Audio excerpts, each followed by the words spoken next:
FanScape, a fan fiction podcast, presents Blood and Venom Part 2, Shattered Reality.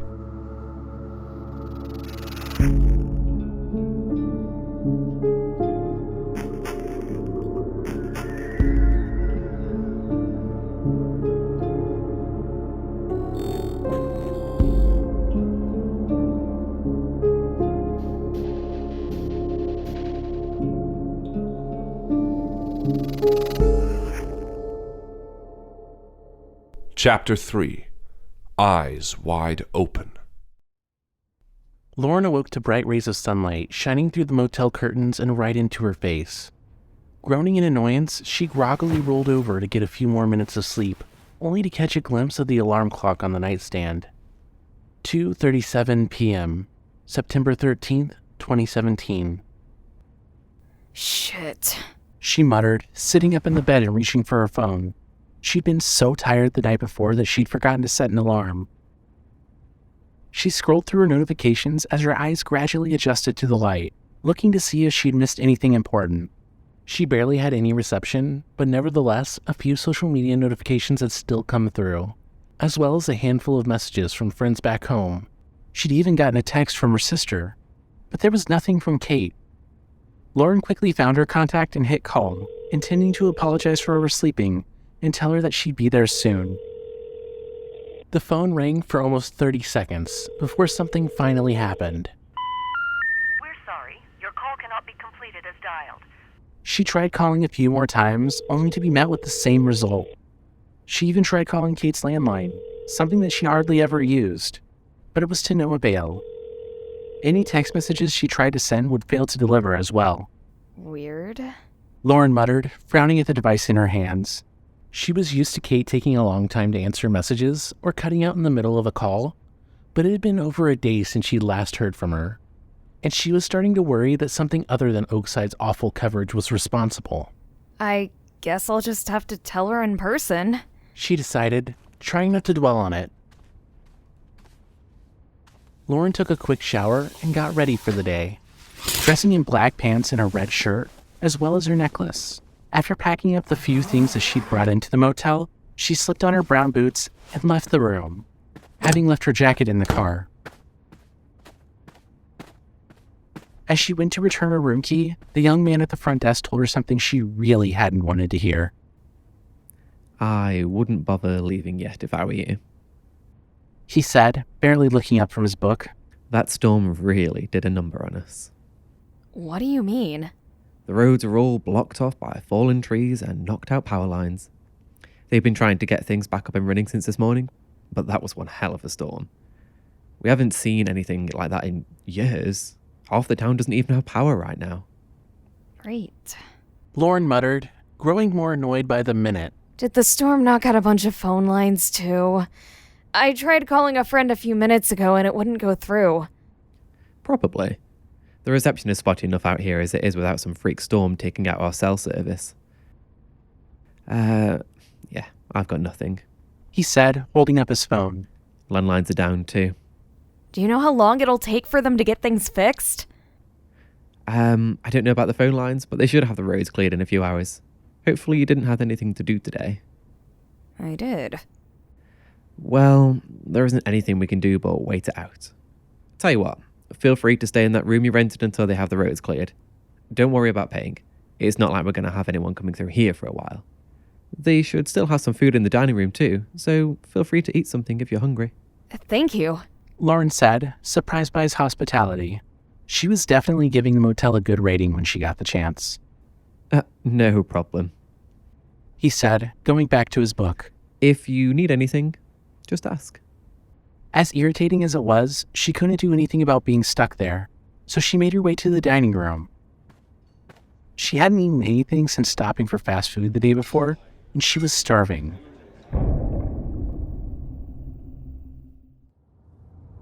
A few hours later, she was back on the road, despite the destruction brought on by the storm.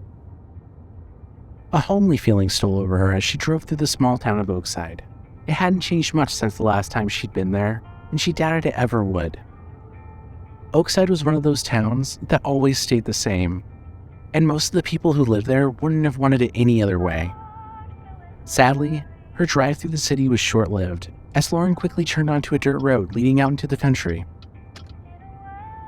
Another half hour of driving ensued, and by the time she finally reached Kate's property, the sun was beginning to dip below the horizon. It was as she pulled into the long, winding driveway that she realized her misfortunes weren't quite over with yet, for a fallen tree blocked her path only a few feet away. Of course. She sighed, parking her car and taking the keys out of the ignition. She couldn't call Kate to ask her to come pick her up, nor could she call someone to deal with the dead tree. So, she was just going to have to walk, much to her annoyance. She threw on her white jacket and stepped out of the car, the chilly autumn air hitting her far more quickly than she would have liked. She thought about trying to call Kate one more time, but one look at her phone told her that it wasn't going to happen, as she had no signal whatsoever. She slipped the phone in her pocket and looked down the driveway. It was at least a mile, probably longer, and while going for long walks normally didn't bother her, she felt a strange feeling creep over her as she stared off in the distance. She couldn't explain what it was. There was just something that felt off to her. And so, she retrieved her gun from the back seat and loaded it, stuffing it and the extra mag into her jacket pocket. She hoped she wouldn't need it, but she wasn't taking any chances. An idea suddenly occurred to her, and she retrieved something from the trunk of her car. A brand new camcorder that she'd bought for her investigation. She hadn't planned on using it all that much while she was in Oakside, but she brought it along anyway, figuring that it was as good of a time as any to test it out. She switched it on and saw that it retained its full charge, and knowing that the device had more than its fair share of memory, she pointed it in front of her and started recording.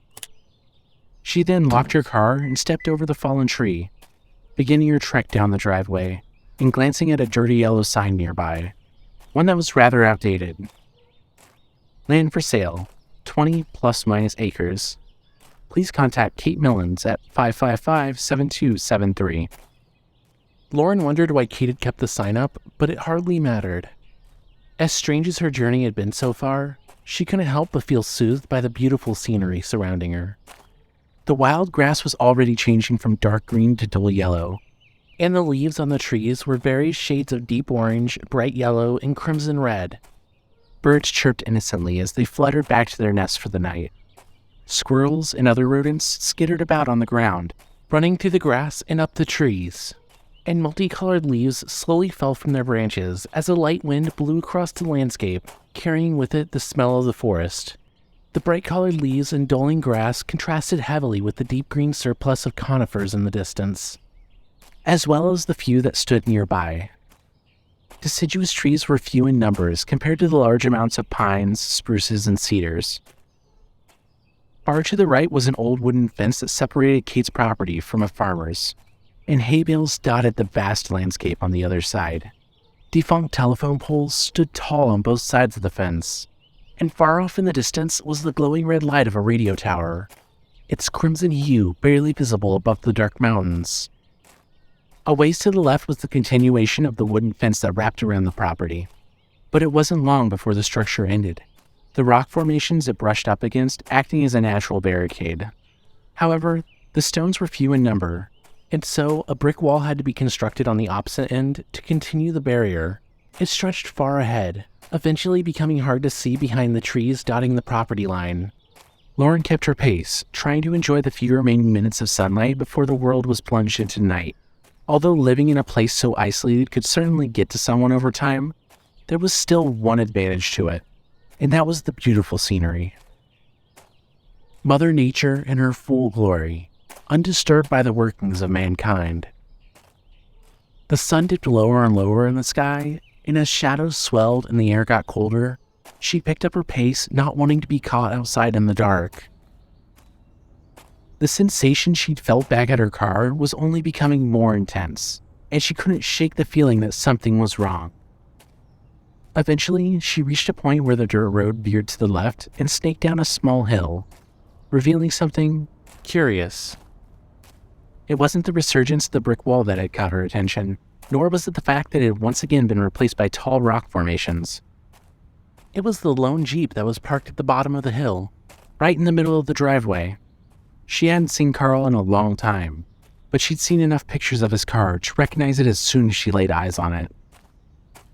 Nervously, she went to inspect the vehicle, subconsciously recording her findings as if she were doing an actual investigation. The Jeep had been parked for a while, something that all the leaves resting on top of it made obvious. What the hell? Lauren muttered, trying and failing to open the locked doors. She had no idea why Carl would leave his car parked all the way out there, and she didn't like the theories that were running rampant in her head. So she did her best not to think about them and kept walking. There will be answers at the house, she told herself, growing more uneasy by the second. A few minutes later, the rock formations to her left stopped for good, as an old cobblestone fence carried the makeshift barrier the rest of the way. Soon, a familiar brick wall came into sight, as well as the equally familiar house that peeked over the top of it.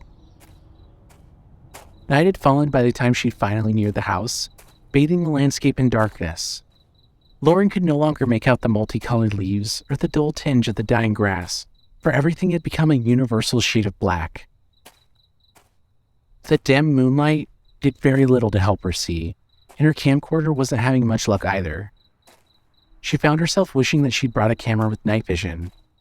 Maybe then she wouldn't have to make do with the pathetic flashlight that her phone had to offer. As she followed the driveway up to the opening at the front of the red brick wall, she saw that the cobblestone fence seamlessly connected with the left side of the tall structure. The wall enclosed Kate's house and the entirety of her yard, acting as a barrier between her property and the countless miles of forest surrounding it. The house itself had 2 stories, white siding, a gable roof, and windows in just about every room. A short ways away from Lauren, on the wall's opposite edge, were several fallen trees. They were accompanied by a lone hay bale that had blown all the way over from the neighboring property, resulting in a mess that would have been an annoyance for multiple people to take care of, which explained why Kate hadn't done anything about it yet. However, when Lauren looked over at the house itself and noticed that the front door was half open, she had a feeling that a few fallen trees were the least of her friend's worries. Yellow light flooded out of the door like a beacon, stretching across the front yard and reflecting off of a metal swing set that hadn't been touched in years, its rusted swings creaking in the wind. She approached the house cautiously, her heart pounding in her chest. When she finally reached the door, she grabbed hold of the doorknob and took a deep breath, terrified of what she might find inside. Lauren threw open the door and stepped onto the dark wood floor within, letting her eyes adjust to the light. The house was cold, colder than it should have been, even with the door open. It felt as if the heater had been turned off for days. The first thing she noticed was a backpack placed at the bottom of the stairs, and when she looked up from it, she saw strange drawings of black pine trees and a tall man in a suit littering the wall to her left. One of the shelves under the drawings was broken, and the framed pictures on the staircase were crooked, with some having been knocked clean off the wall. She didn't quite understand why, but the drawings of the suited man seemed almost familiar to her, as if she'd seen it somewhere before. Kate? Carl? Lauren called out, dread quickly overtaking her when no response came. After a few moments of thinking, her eyes widened in realization of what she'd just done.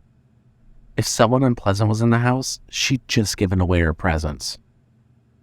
Silently cursing herself, she stuffed her phone back in her pocket and drew her gun, flicking the safety off and holding it in front of her.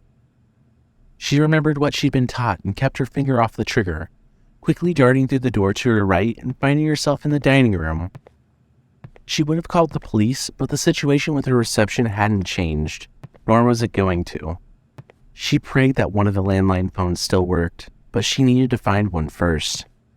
Aside from a few overturned chairs and scattered books on the floor, the room was in peak condition. A dark oak dining table stood at the center of the room, surrounded by the chairs that were still standing.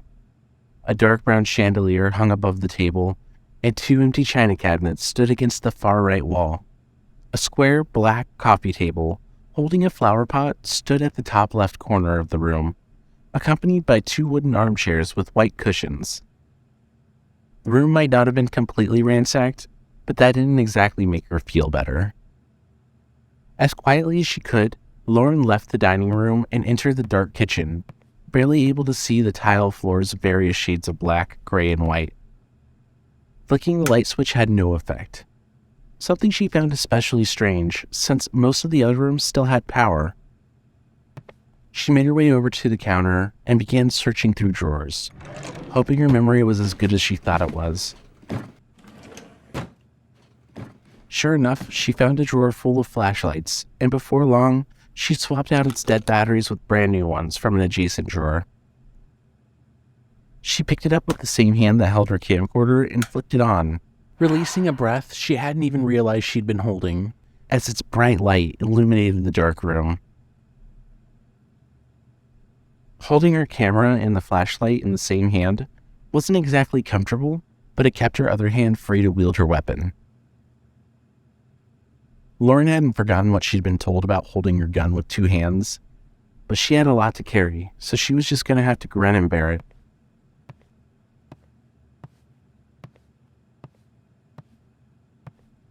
It wasn't long before the flashlight's beam fell upon one of the phones that she'd been looking for, one that still held a charge.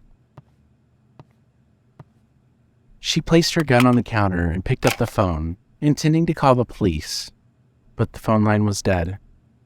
At first, it was frustration that surged through her, but it was quickly replaced by fear as she realized what this meant. She was completely isolated. No one was coming to help her, and if there was someone else in the house with her, then... Lauren swallowed nervously, trying not to think about it. It was then that she noticed the new voicemail on the phone, and wondering if it could give any hints as to what was going on, she turned down the volume and hit play. Hey, Kate. It's Carl again. I hope everything's okay. I know there's been a lot to take in and wrap your head around. It'll be good when Lauren gets there to help you sell the house. Take a little load off your mind. And, give me a call when you get the chance, and we can talk. Take care. By the sound of it, the voicemail was at least a few days old. Lauren found it strange that Carl had been against her coming to Oakside ever since she'd started planning the visit, only to seem happy about it in the message. And what exactly did Kate have to take in and wrap her head around? With far more questions than answers, Lauren picked her weapon back up and started clearing rooms. She wasn't sure what her next move was going to be, but she had a weapon, and she certainly wasn't going to sit around and wait for someone to sneak up on her. She silently thanked Aaron for having the foresight to get her a gun and took the hallway to the right, entering the garage. The only vehicle inside was Kate's rusted, dark orange car, and Lauren thought back to Carl's Jeep, still covered in leaves out in the driveway. Suddenly, a terrible thought crossed her mind. Did he do all of this? Lauren felt ashamed as soon as she considered it. Carl Ross may have had more than his fair share of issues, but he'd never do something like this to anyone, let alone a friend like Kate. Then, she thought of something even worse.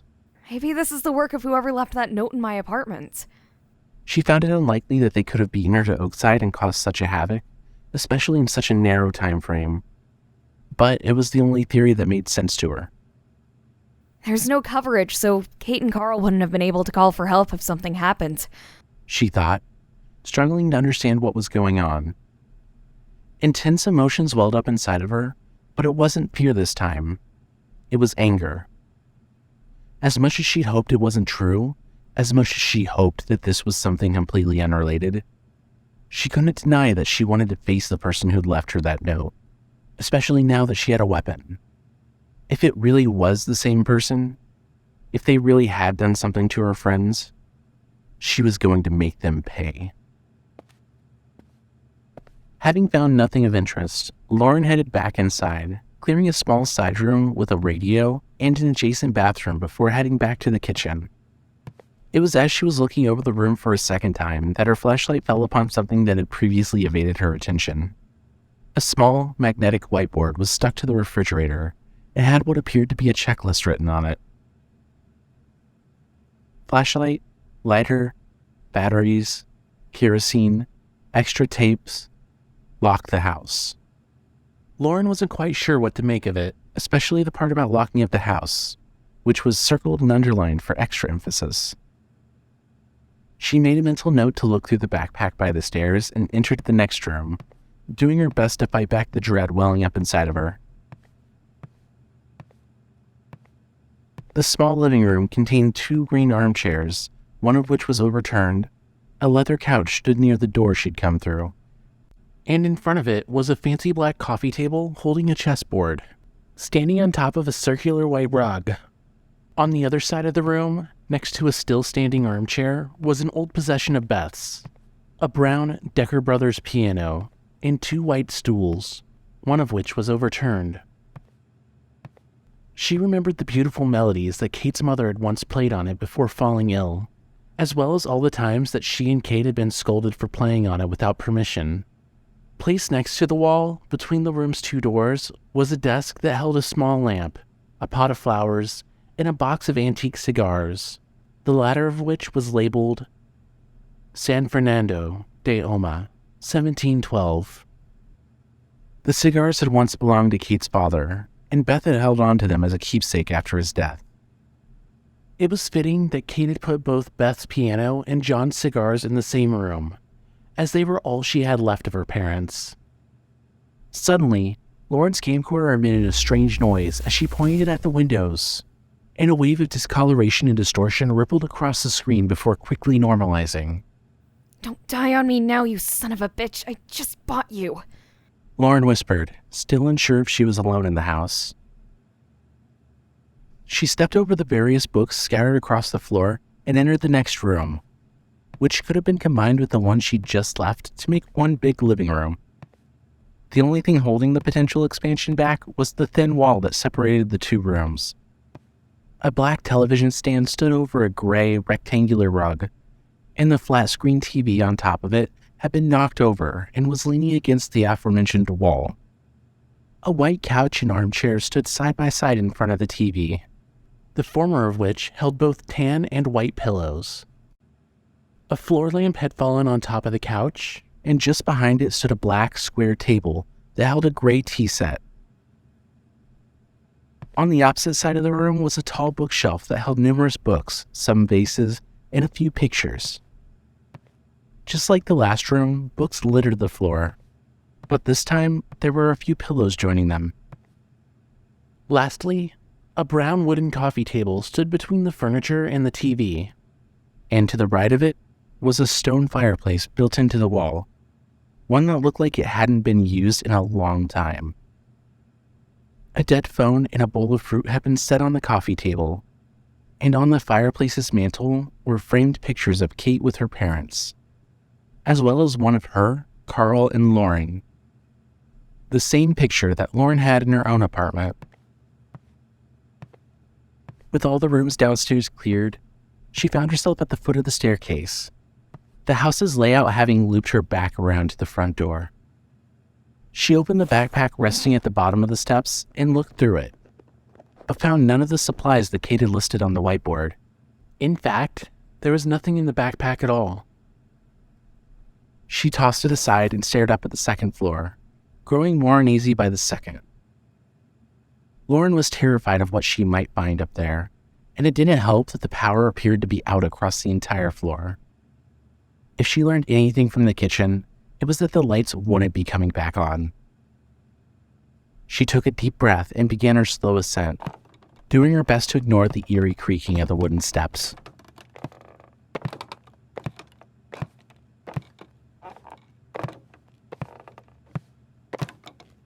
After what felt like hours of climbing, she finally stepped onto the thick gray carpet of the second floor, still holding the pistol out in front of her. Her flashlight was the only source of light on the second floor, for everything else had been consumed by darkness. The master bedroom was directly to her left, and to her right was a hallway with several doors, both of which seemed equally unfriendly. Since the master bedroom and its adjacent bathroom were the only rooms on her side of the floor, Lauren cleared them first, finding nothing of importance. She then nervously entered the dark hallway and began searching the remaining rooms, which consisted of a nearly empty office, a guest room, and a bathroom with the same gray tile floors as all the other ones. But she once again found nothing. She'd barely even noticed that while the second floor was certainly in disarray, it wasn't nearly as bad as the first floor had been. There was only one room left to search now, and that was Kate's bedroom. At the very end of the hallway was a single window at the center of the wall, and to its left was the bedroom door. As Lauren approached the room, she caught a glimpse of something out of the corner of her eye. Shining her flashlight out the window, she looked for the figure she could have sworn she'd seen standing in the yard, but there was nothing. The bedroom door was ajar, and a cold draft was drifting through the opening, but it was hard to tell what was inside. If someone's in there, you better come out right now. I have a gun and I will use it if I have to. Lauren shouted, trying not to sound scared. When no response came, she swallowed nervously and nudged the door open with her foot, looking upon the disturbing sight within. The room was pitch black except a small lamp that somehow still had power, but its dim light barely managed to illuminate the desk it sat on. Sheets of notebook paper littered the room, covering both the floors and the walls to the point where they were almost completely hidden. Strange, frantic sketches and cryptic writing were scribbled on the papers, with the most frequent phrase being, "Can you see it?" The same phrase was written to the right of the bedroom window, on the only open sections of the wall, in what appeared to be red marker accompanied by a drawing of a radio tower. The same tower she'd seen from the driveway.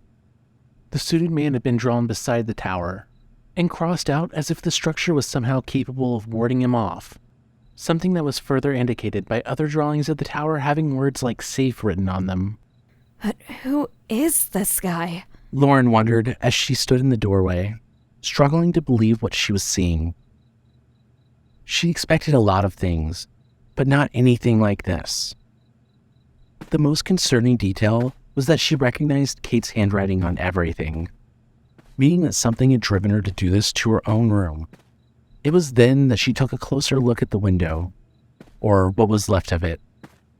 Shattered glass littered the floor, and a few jagged shards still clung to the window frame. Lauren fearfully looked out the window and shined her flashlight down on the grass below, causing more broken glass to glitter in the bright beam. She breathed a deep sigh of relief, having fully expected to see a dead body lying in the dirt. As she surveyed the rest of the backyard, she noticed that the back gate was wide open, revealing a dirt trail leading into the forest. It was as if someone had fallen through the window and then managed to get back up and run off into the wilderness. Still in disbelief, she turned her attention back to the bedroom to look for more clues, almost immediately spotting a single sheet of notebook paper sitting on the desk, along with half of a pencil. It featured a rough drawing of the forest behind the house, and the phrase, "To the woods," was hastily written at the top of the page. It was only seconds after picking the paper up to take a closer look at it that Lauren's thoughts were interrupted by a blood-curdling scream. Goosebumps shot up her arms and her breath caught in her throat as she whipped around to stare out the window, letting the paper fall from her hands. She'd never heard her scream like that before, but Lauren immediately knew it was Kate. 1,000 thoughts went through her mind in only an instant, and she found herself wishing that she could call for help now more than ever before. She could have tried driving back into town instead of calling someone, but by the time she got help, it would be too late. Nobody was coming. She was all alone, isolated from the rest of the world, and her friend was in danger. She made her choice quickly, sprinting out of Kate's room, down the stairs, and out of the house, letting the door hang open behind her. She ran into the backyard, passing an old wooden playset, and bolted through the open gate and down the dirt path, heading in the direction she'd heard the scream coming from. The overgrown trail proved to be difficult to traverse at the speed she was going, forcing her to slow down to avoid breaking an ankle on a thick root or loose stone. She was surrounded by dense forest now, and found herself more grateful for her new flashlight, for the ancient trees that snuffed out the last of the moonlight, as dim as it may have been. The bite of the cold night air stung her face, and wicked thorns and jagged branches threatened to cut her open with every step. But she soldiered on, eventually reaching a break in the trees. She burst through the tree line and out into the wide open space ahead, stopping for a moment to catch her breath as she took in her new surroundings. It wasn't a simple clearing that she'd stumbled across like she'd initially thought, but a massive logging site. Acres of barren hills littered with twigs, pine needles, and wood chips stretched ahead, dotted with fallen trees and dying stumps, the rest of the forest forming a natural barrier around it. A lot of heavy machinery had been left around the landscape, giving Lauren the impression that the work she was witnessing was only the beginning. She had mixed feelings about the deforestation, but there was a far more important matter to attend to. Gripping her gun tight, she followed what was left of the dirt path, making her way through the wreckage. Kate's scream had come from much further away, and Lauren was thankful that the night was so quiet, or else she might have never heard it. She still held the camcorder in front of her and recorded everything, capturing as much evidence as she possibly could. She wasn't quite sure what to make of her current situation or the events that had led up to it, but pondering the details wasn't at the top of her priority list when her best friend needed her help. Navigating the logging site was rather difficult, as the debris strewed across the ground made the trail difficult to see, sometimes swallowing it entirely. However, she eventually made her way through the destruction and located the trail once more, following it over the hill and onto some relatively undisturbed land. The trees were fewer in number now. The thick vegetation had been broken apart by rolling hills, and Lauren was surprised to see the makeshift path that she'd been following merge with a winding dirt road, one that looked long abandoned. One end of the road appeared to lead back in the direction of the town, and the other led somewhere else, somewhere she wasn't familiar with. Before she could so much as wonder which way Kate had gone, a flock of crows suddenly took flight from the nearby trees, squawking indignantly at the woman who disturbed their slumber.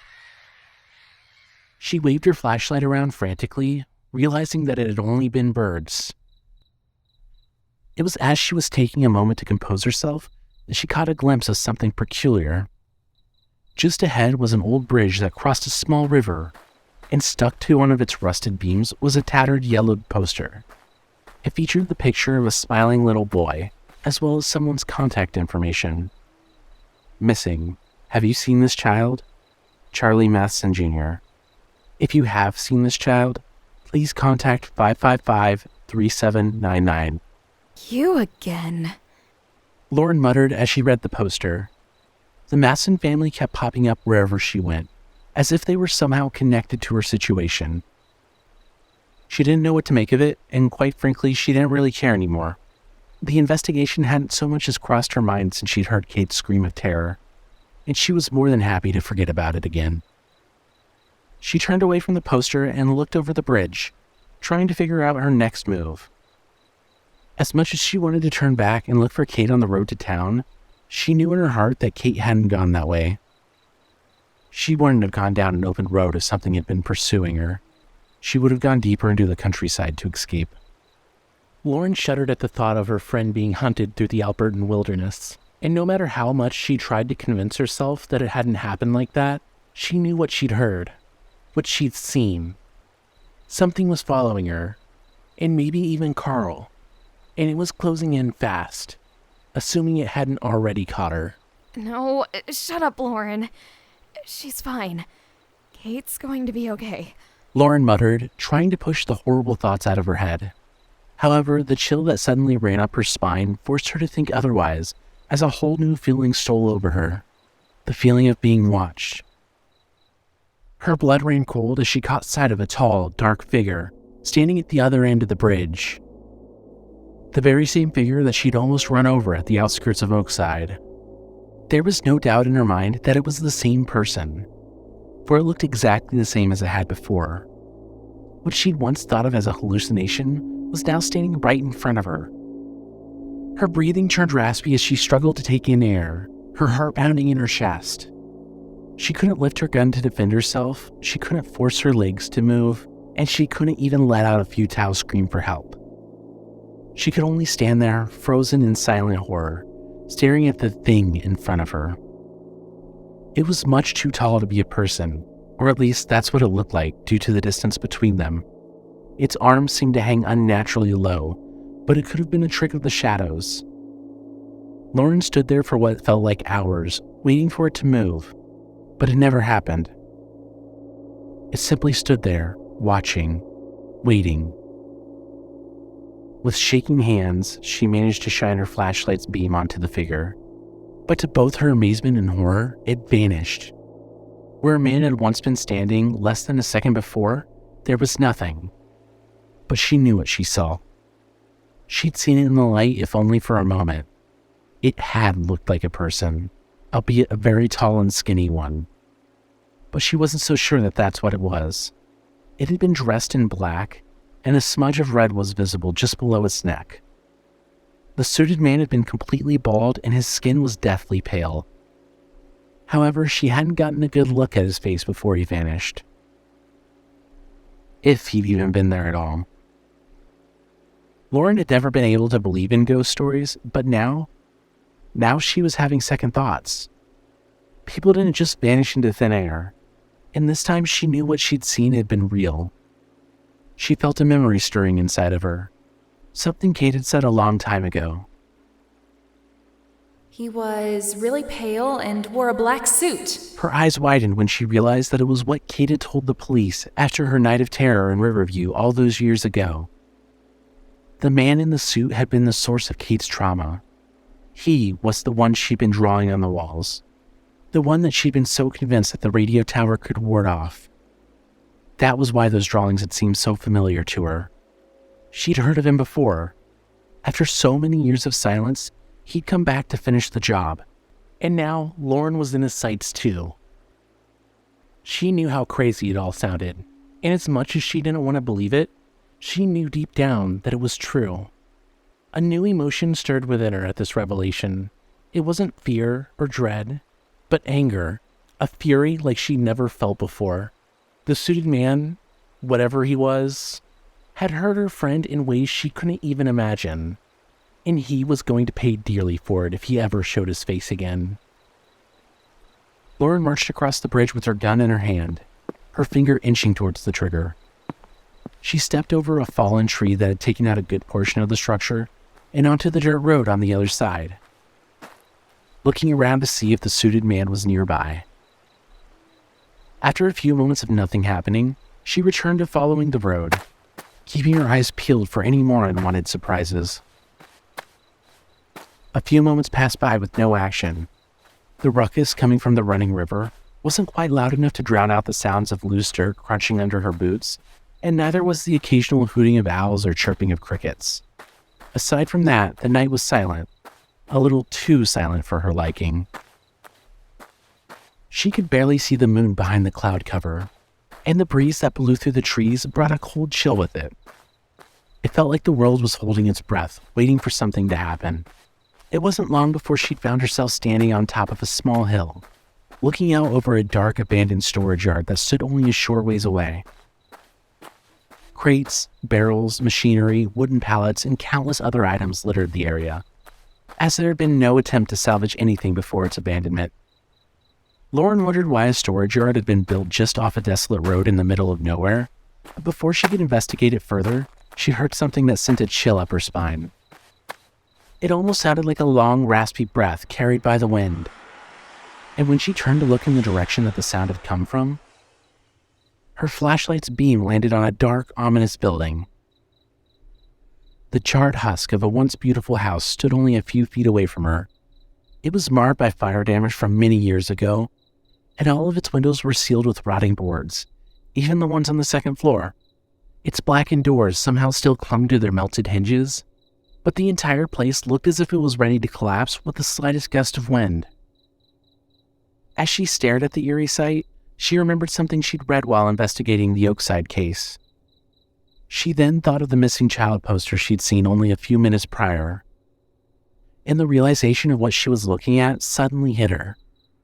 This is Charles Matheson's old house. The one he died in. Lauren muttered. She could see it clearly now. The house looked identical to the burning building pictured in the old article she'd managed to dig up. The more she stared at the withered home in front of her, the more she dreaded what she was about to do. But she knew there was no other choice. She had to know if Kate was in there, and so she took a deep breath and approached the building, stepping into the ruins. Something seemed off about the place almost immediately. It was as if the inside of the building was much darker than it should have been. The inky black void seemed to devour all excess light, and her flashlight wasn't shining nearly as bright as it had been only moments before. Even the light coming from the camcorder's screen seemed dimmer. As for the overall state of the building, the house looked far worse on the inside than it did on the outside. All that remained of the former household was burned, decaying boards. There was no trace of drywall left anywhere, and not even the stairs to the second floor had survived the flames. The remains of ruined furniture were half buried by dunes of soot and ash, and shattered glass littered the ground, crunching and snapping under her shoes with every few steps. The blaze had blackened everything, and the few things that hadn't been completely destroyed by the fire had been worn down by years of decay. Kate? Lauren called out quietly, stealthily searching the empty rooms. It had been over a decade since the fire, but the house still reeked of smoke, as if the foul smell was emanating from somewhere within the charred walls. She was so focused on being quiet that she failed to notice a deep blue tint appearing on the camera's screen, growing more intense by the second as she neared the back of the house. Suddenly, she heard something other than broken glass crunching under her boot, and stepped off the object to get a better look at it. It turned out to be an old piece of paper that featured a child's drawing, stiff and wrinkled with age, and propped up against a pile of boards right next to it was something else that she hadn't noticed before. A framed picture of a farmstead that had somehow survived the fire, although it was still as old and withered as everything else in the house. However, while the majority of the age drawing was difficult to make out, it proved to be far more interesting than the farm picture. The suited man was once again a prominent aspect of the drawing, but that wasn't what caught her eye. The reason she found it so intriguing was because of the artist's signature scrawled near the bottom of the page. Charlie.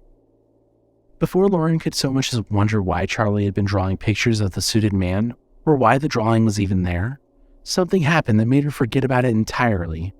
She suddenly heard crying coming from the room behind her and whipped around, freezing in her tracks and gazing in silent horror at the gruesome sight her flashlight barely managed to illuminate.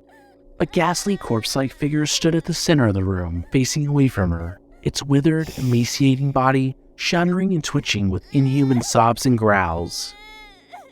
Its pale, cadaverous skin seemed to be tinted a nauseating shade of light blue, and was stretched so tightly over its remaining muscle that it could have passed as a skeleton. It wore nothing but what appeared to be a tattered loincloth, or perhaps the decayed shreds of pants.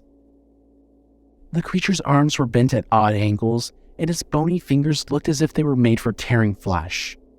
It was covered in dirt, grime, and what looked like dried blood, and its long, mangy black hair barely clung to its decayed scalp. The wraith may have been human once, but now it was something else, something vile, and looked like it had been for a long time. Lauren couldn't move, couldn't think. The man in the suit had been one thing, but this was different.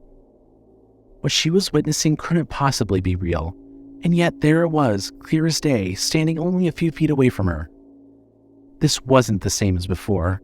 The thing wasn't vanishing into thin air like the suited man had, making it easier for her to write it off as a hallucination or trick of the night. It was up close and personal, and before she had the chance to come back to her senses and sneak away, it noticed the light that had fallen on it. The monster stopped crying, becoming totally silent except for its raspy breathing. And when it turned around to face her, she felt sicker than she ever had before. As if its visible ribcage and sickeningly bloated stomach hadn't been enough, the creature's mangled face made her want to throw up on the spot. Its eyes had been violently gouged out, leaving only dark, gaping sockets behind, and its lower mandible was completely missing, having been reduced to an old, nasty wound. Its tongue had also been removed, and rotting teeth stuck out of a lipless upper jaw. They stood there motionless, locked in a standoff, neither one moving. Lauren could barely breathe, and her hand shook so badly that she almost dropped her equipment. The ghoul in front of her, on the other hand, was motionless. It simply stared at her, with its head slightly tilted, studying the woman who'd intruded on its territory. Then, it took a step forward. Lauren snapped to her senses, stepping backwards and pointing her gun at it, causing it to freeze in its tracks. Stay back! She stuttered, sounding more scared than threatening. The creature didn't move, once again looking at her with interest. It was then that she noticed its body language. As horrible as the creature was, it didn't seem threatening. If anything, it had only been curious. But that had changed after she threatened it. Its curiosity had been replaced with something else, something sad. The way it didn't make any attempt to hurt her, the way it was looking at her, it was as if it wanted something from her. And when Lauren finally realized what it wanted, remembered the way it had been crying, she felt something other than fear. She felt pity. It rasped, somehow able to form words. This thing didn't want to hurt her. It wanted her to pull the trigger. It was suffering and had been suffering for a long time. It only wanted to die so that its suffering could finally end. Lauren wasn't sure why she did it, but something inside of her made her lower her gun. Seeing the condition it was in broke her heart, and as much as the ghoul wished for the merciful release of death, she couldn't bring herself to kill it. She opened her mouth to say something, but a low growl emanated from deep within its throat, cutting her off. It was then that it let out a ghastly shriek and charged straight towards her, barely giving her enough time to let out a scream of her own as the enraged beast collided with her, throwing her to the floor. As she hit the ground, she managed to lift her gun and point it in the thing's direction, but it was gone. The creature had vanished, leaving behind only fresh footprints in the ash. Lauren didn't know where it had gone, and she didn't intend on sticking around to find out. She got up and ran out of the house faster than she'd ever run before, charging down the road and not daring to look back. 1,000 thoughts and just as many emotions cluttered her mind as she fled from the horror behind her, hardly even aware that she was closing in on her destination. She followed the path up a hill as fast as she could, and that's when she saw it, a long, decrepit wooden building consisting of 2 separate sections. The gap between the 2 sections was blocked off by a sliding chain-link fence that stood between them, stopping her from following the road right through it. She scanned over the building frantically, desperately trying to find a way in, and finally noticed an open door on the section to the right of the fence. As she quickly made her way towards it, she caught sight of a rectangular sign that barely clung to the side of the building, its faded letters barely legible. Oakside Park, Bow Launch. Lauren froze for a moment, registering what she'd just read. She'd known that Kate had lived close to the abandoned campground, but she hadn't realized how close. Every ominous thing that she'd ever heard about the place came rushing into her head all at once. And she remembered Russell pleading with her to never go there. But she had no choice. Anywhere, even Oakside Park, was better than being out in the open with that thing somewhere nearby. She ran inside and shut the door behind her, doing her best to stay quiet. The building didn't house much other than a few crates and tables, but that didn't matter to her. She dropped her gear on a table and slumped against a wall, sliding down to the floor and burying her face in her hands. There, cold and alone in the dark, she began to cry.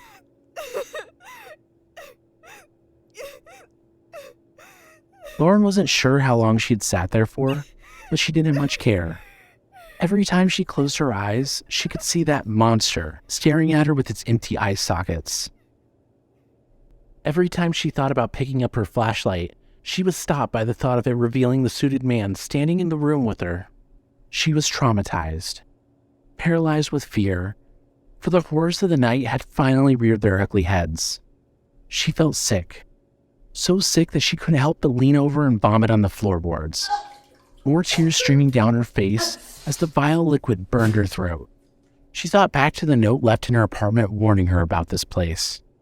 As terrifying as it had been back then, it was nothing compared to what she felt now, and she found herself wishing that she could have listened. She wasn't sure what to think anymore, and it was quite a while before she finally composed herself. But even then, she was still a mess. Kate needs me. She sniffled, shakily clambering back up onto her feet, wiping tears from her puffy red eyes. She retrieved her equipment from the table, using every ounce of willpower she had to force her legs to move. Her camera had captured everything. Not that any kind of investigation even mattered to her anymore, but at least she had proof that she wasn't going crazy. With her gun in her hand and flashlight lighting the way, she passed through the open gap between the buildings, immediately catching sight of something at the far end of the room as she walked inside. Scrawled on a wall just above an old wooden desk in what appeared to be white paint was the phrase, "Find me, Lauren." but it wasn't in Kate's handwriting, nor was it in Carl's for that matter. It was then that she noticed a weathered notebook sitting wide open on top of the desk, and so she approached it, reading the frantic scribbles that riddled its dirty pages. He came for me. Why didn't I listen? He was right. He said this would happen. Help me. Need CR. He knows how to end this. Come find me. Don't let him in. The handwriting in the notebook may have been Kate's, but Lauren knew immediately that she wasn't responsible for this. Kate wouldn't have taken the time to open her notebook to a specific page and then leave it on a desk for someone to find. And after all those years of trying to protect her friends and family from the nightmare she was living in, she certainly wouldn't have painted that message on the wall. This was the work of something else, something that was trying to lure Lauren even deeper into the darkness. It was a trap and she knew it, but she'd run out of options. You better be okay, Kate. She muttered, fidgeting with the gun in her hand as she turned and approached the exit. She took a few deep breaths to steady herself and then opened the door, stepping out into the cold night air of Oakside Park.